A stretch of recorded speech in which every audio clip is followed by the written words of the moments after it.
இங்க ஒரு பணக்காரன் தன்னோட ஆபீஸ்ல வேலை செய்யற பொண்ண ஒரு அக்ரிமெண்ட்ல கல்யாணம் பண்ணிக்கிறான் சில ரீசன்காக.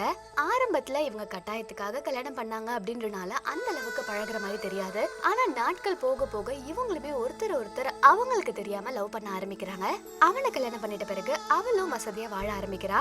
இவங்களோட அக்ரிமெண்ட்டும் முடிகிற நாள் வந்துருது.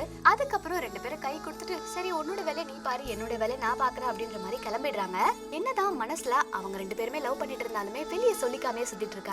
இவனும் இவனோட ஆபீஸ்ல தான் வேலை செய்யறா. திடீர்னு வந்து வெளிநாட்டுக்கு மேல் படிப்புக்காக போக போற அப்படின்ற மாதிரி அங்க சொல்ல இந்த விஷயம் அவனுக்கும் தெரிய வந்து இல்ல இல்ல நீ அவளை போக விடக்கூடாது, அவளை எப்படியாவது ஸ்டாப் பண்ணு அப்படின்னு சொல்லி அவனோட ஃப்ரெண்டு கிட்டயும் சொல்றான்.